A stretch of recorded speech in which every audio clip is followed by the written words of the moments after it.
পানির পরিমাণ সম্পর্কে মন্ত্রী বলেন, সংযোগ খালে পানি সরবরাহের পরবর্তী 5 বছর শুষ্ক মৌসুম সহ সারা বছর 40,000 কিউসেক পানি প্রবাহিত হবে। তবে এর পরবর্তী 2 বছর পানির পরিমাণে তারতম্য ঘটবে। এভাবে 7 বছর পর মাঠ পর্যায়ে পর্যবেক্ষণের ফলাফলের ভিত্তিতে সামগ্রিক অবস্থার পর্যালোচনা করা হবে।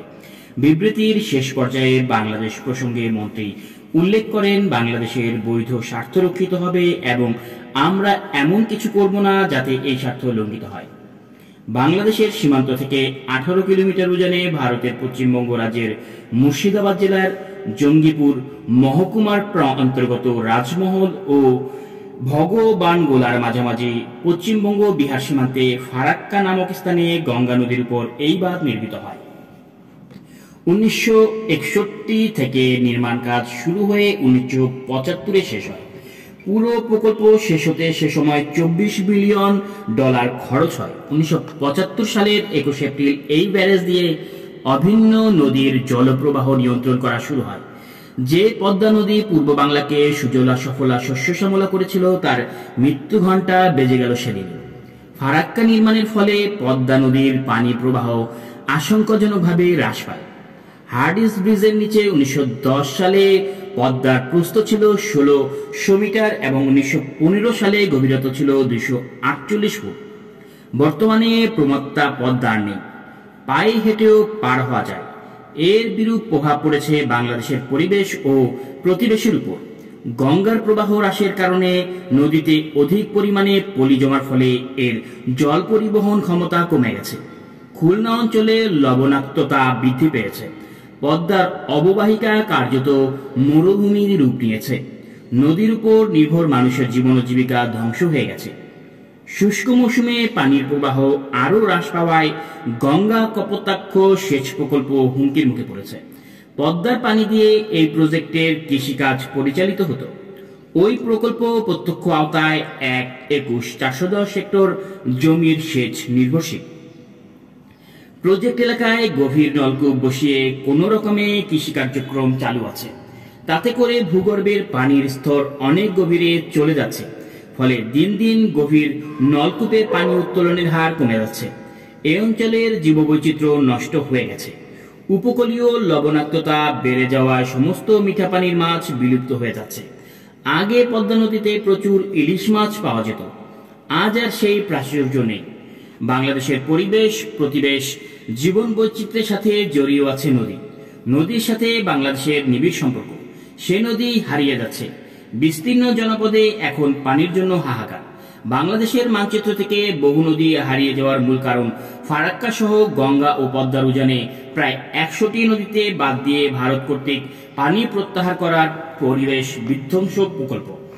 ফারাক্কার কারণে বাংলাদেশের বিস্তীর্ণ জনপদে বিপর্যয়ের ইতিহাস রচিত হয়েছে। পদ্মায় বর্তমানে শুকনো মৌসুমে পানি প্রবাহ প্রায় শূন্যের কোটায়। এর বিরূপ প্রভাবে দেশের দক্ষিণ ও পশ্চিমাঞ্চলে পানি সংকট দেখা দিয়েছে। এতে ক্ষতিগ্রস্ত হচ্ছে বাংলাদেশের 4 কোটিরও বেশি মানুষের জীবন ও জীবিকা। একে একে শুকিয়ে যাচ্ছে পদ্মার সবগুলো শাখা নদী। গঙ্গার প্রবাহ সংকটে বহু শাখা ও উপনদীর নৌ চলাচল মারাত্মকভাবে ব্যাহত হচ্ছে। এই অঞ্চলে এখন 320 কিলোমিটার নৌপথ শুষ্ক মৌসুমে বন্ধ রাখতে হয়। ফারাক্কা বাঁধে ভারত একতরফা পানি প্রত্যাহার করায় গঙ্গা অববাহিকার অনেকগুলো নদী মরে গেছে, অনেকগুলো প্রায় মৃতপ্রায়। দেশের পশ্চিম ও উত্তরের এমন মৃত বা মৃতপ্রায় নদীগুলো হচ্ছে মহানন্দা, পাগলা, বার্নাইশ, গুমানি, বরাল ও ইছামতি এবং আরও অনেক। দক্ষিণে অনেক নদী হারিয়ে গেছে কিংবা মৃতপ্রায় হয়ে রয়েছে।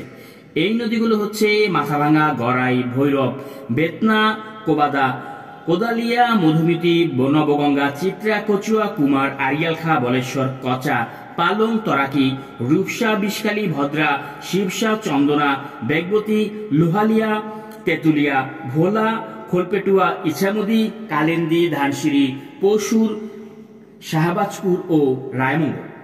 এছাড়া শুকিয়ে যাচ্ছে বাংলাদেশের প্রধানতম জলপ্রবাহ প্রমত্ত প্রবাহী যমুনা।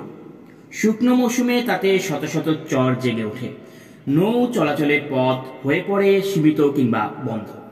অবাক বিষয় এই যে 1972 যে ভারত বাংলাদেশ যৌথ নদী কমিশন গঠন হয়, সেটার বিবেচ্য বিষয়ে গঙ্গার পানি বন্টন ইস্যুটা ছিল না। দুটো অসম শক্তি যখন মোকাবিলা করে তখন সিদ্ধান্ত শক্তিমানের পক্ষেই যায়। ফারাক্কা ইস্যুতে প্রথম থেকে শক্তিশালী তৃতীয় পক্ষকে অন্তর্ভুক্ত করতে পারলে আমরা একটা সুবিধাজনক অবস্থানে থাকতাম। ফারাক্কা বাঁধের এ বিপর্যয়ের দিকটি হৃদয় দিয়ে অনুধাবন করেছিলেন এদেশের গণমানুষের নেতা মজলুম নেতা মাওলানা আব্দুল হামিদ খান ভাসানী। তিনি এই বাঁধের বিরুদ্ধে জাতীয় ও আন্তর্জাতিক পর্যায়ে জনমত গঠনের লক্ষ্যে বিশাল লং মার্চের আয়োজন করেছিলেন 16 মে 1976 সালে, যা আজও ফারাক্কা লং মার্চ নামে পরিচিত।